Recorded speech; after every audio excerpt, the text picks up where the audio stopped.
वो खबर जिसके बारे में आप बेखबर हैं। जी हाँ, भारत अपनी ही लगाई हुई आग में जलने लगा। लद्दाख में क्या हो रहा है? आमिर रज़ा मेरे साथ मौजूद है, उनसे जानते हैं। आमिर भाई, लद्दाख में हंगामे फूट पड़े हैं और शायद हमारे नाज़रीन उससे बेखबर हैं। क्या हो रहा है वहाँ पे, हमारे नाज़रीन को बताइएगा। सब तो खैर बेखबर नहीं है, लेकिन एक बात तय है कि जो मैं इशारे के नामे में बात कर रहे हैं, आपने उसकी वजाहत नहीं करनी। जी ठीक है। इसमें बहुत सारे मामला जो हैं ये शुरू होते हैं 2019 में, अगस्त 2019 में। दो जगहों को भारत ने खुद में ज़म करने का फ़ैसला किया और दोनों जगहों पे आज अमन नहीं है। एक उसमें कश्मीर था, जम्मू और कश्मीर, जिसको 370 के तहत उसने ज़म किया, और दूसरा था लद्दाख। लद्दाख, लेह, तीसरा नाम मैं लेने लगा हूँ, कारगिल, इनको शामिल किया था इसने 370 के तहत। मोदी का ही ये फार्मूला था और इसी फार्मूले के तहत इन्होंने शामिल किया। जब ये शामिल किया गया तो जम्मू और कश्मीर में तो इस पर बहुत ज़्यादा रिजेंटमेंट देखने में आई।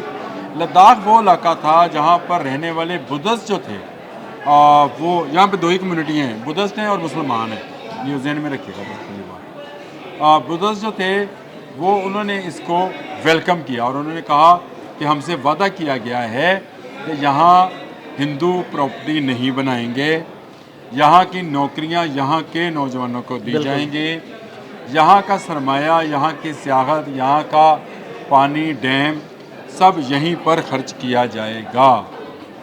ये वो वादे थे जिसके तहत 2019 और आज 2025 सितंबर, यानी तकरीबन इसको 6 साल होने लगे हैं। हमारे यहाँ पाकिस्तान में एक उस वक्त ऐसी जमात हुक्मरान थी जिसने सिर्फ आधा घंटा खामोशी इख्तियार की। बिल्कुल। कश्मीरी आज तक अपनी जद्दोजहद में डटे हुए हैं और वो जुल्म भी सह रहे हैं और जुल्म का मुकाबला भी कर रहे हैं। अब जाकर जो लद्दाख के लोग हैं वो जागे हैं और इस तरह से जागे हैं कि उनको अब काबू करना मुश्किल हो गया। इस वक्त जिस वक्त आप और मैं दोनों बात कर रहे हैं और जिस वक्त लोग हमारा वीलॉग देख रहे होंगे, वहाँ पर कर्फ्यू नाफज है। बिल्कुल। और वहाँ पर कर्फ्यू जो है इसलिए है कि हंगामे फूट पड़े, 4 लोग अपनी जान से गए और हो सकता है कि जितनी देर में वीलॉग जो है वो आपकी मोबाइल स्क्रीनों पर या स्क्रीनों पर आए उस वक्त तक इसकी तादाद बढ़ भी जाए। और यहाँ पर एक ये समझिए कि जिस तरह से नेपाल में एक इनकलाब आया था, जिस तरह से बांग्लादेश में एक नौजवानों का इनकलाब आया था, वैसा ही इनकलाब जो है यहाँ पर आ चुका है और आज लद्दाख इनके काबू में नहीं है। ये वो बात है जो हम उस वक्त भी कहते थे, 2019 में भी जब हम लिख रहे थे, कॉलम में लिखता था, मैंने उस वक्त भी लिखा था कि भारत को ये अपना फ़ैसला वापस लेना पड़ेगा। इन पूरी दोनों रियासतों को इनके लोगों की मंशा के मुताबिक आज़ादी देना पड़ेगी। देखें, लद्दाख दुनिया की छत है, तिब्बत के साथ इसका राब्ता है और तिब्बत आपको भी पता है कि चाइना उस पर क्लेम करता है। बुद्धिस्ट लोग हैं यहाँ पर और दूसरे इसकी यहाँ की कम्युनिटी जो है मुसलमान है।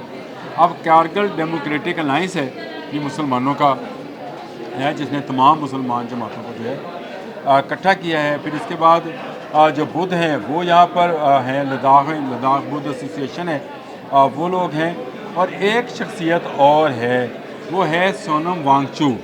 अब वांगचू, आपने अगर फिल्म देखी हो 3 इडियट, जी बिल्कुल, तो उसमें एक किरदार है जिसको आमिर खान ने निभाया था।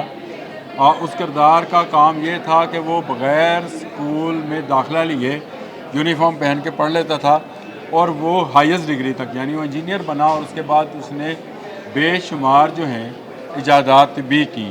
ये बहुत पॉपुलर करैक्टर है। इसी पॉपुलर करैक्टर को उस 3 इडियट फिल्म में फिल्माया गया था। वो खैर वो फिल्म है, लेकिन इन्होंने, सोनम वांगचू ने अब वहाँ पर भूख हड़ताल कर दी है। आज उस भूख हड़ताल का चौथा रोज़ है और वहाँ पर हंगामे फूट पड़े। कल से ये हंगामे शुरू हुए। बीजेपी एक ऑफिस बना रहा था वहाँ पे लद्दाख के अंदर। तय ये था कि लद्दाख में सिर्फ लद्दाख के लोग प्रॉपर्टी बनाएंगे, लेकिन ये हिंदू जो हैं ये कश्मीर में, जम्मू में, लद्दाख में, लेह में और कारगिल में प्रॉपर्टियाँ बनाना चाहिए। जब बीजेपी का ऑफिस खुलता है तो ये एक खुली चुनौती थी कि अब हिंदुत्व जो है वो इस इलाके को बर्बाद करने के लिए आ रही है, जिस पर वहाँ के नौजवान खड़े हुए हैं और ना सिर्फ खड़े हुए बल्कि उन्होंने इनकलाब की आवाज़ लगा दी है। और ये इनकलाब आना ही आना है, चाहे जम्मू है, कश्मीर है, लद्दाख है, पंजाब है, मशरक़ी पंजाब की बात कर रहा हूँ। और इसके अलावा जो तामिल है सूबा उनका, वहाँ पर नागालैंड है। नाम अब हम लेते चले जाएंगे तो बहुत सारे नाम आपके सामने आ जाएंगे खुल के कि यहाँ इवन के उत्तर प्रदेश भी है, वो भी आज़ादी का नारा लगा रहे हैं। तो भारतीय सोच जितना पुरतशद्दद होगी अपने साथ मुंसलिक लोगों के बारे में, उतना रिजेंटमेंट आएगी। और ये उसी का नतीजा है कि आज वहाँ इनकलाब इनकलाब के नारे लग रहे हैं। अगर आपने वो वीडियोस देखी हैं और वो बच्चों का जोशो खरोश देखा है तो आपको बांग्लादेश याद आएगा, आपको ये जो चंद दिन पहले नेपाल में हुआ है वो याद आएगा। याद रखिए, वहाँ जला दिया गया है बीजेपी का ऑफिस, वहाँ सरकारी इमारतों पर कब्ज़ा कर लिया गया है और वहाँ पर तमाम स्कूल कॉलेज बंद हैं। वहाँ पर किसी हिंदू को जो है अब बर्दाश्त नहीं किया जाएगा, कोई मंदिर नहीं बनने दिया जाएगा। और कारगिल के इलाके में भी जो मुस्लिम डेमोक्रेटिक अलाइंस है, कारगिल डेमोक्रेटिक अलाइंस इसको कहते हैं, उसने भी इनके साथ इज़हार यकजहती कर दिया। यानी बुद्धिस्ट और मुस्लिम एक हो गए हैं और वो अपनी ज़मीन, अपना कल्चर, अपनी तहज़ीब, अपनी ज़ुबान किसी सूरत हिंदुत्व में ज़म करने को तैयार नहीं है।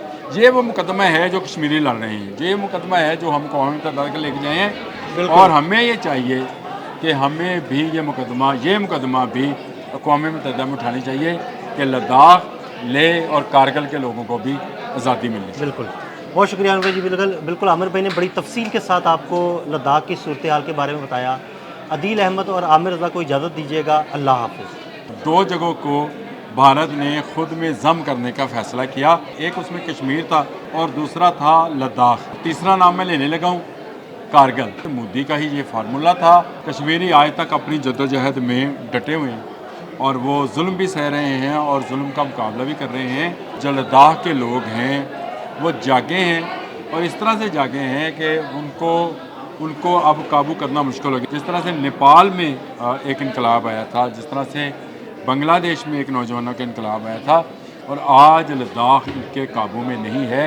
आज उस भूख हड़ताल का चौथा रोज़ है और वहाँ पर हंगामे फूट पड़े। कल से ये हंगामे शुरू हुए। तो भारतीय सोच जितना पुरतशद्दद होगी अपने साथ मुंसलिक लोगों के बारे में, उतना रिजेंटमेंट आएगी।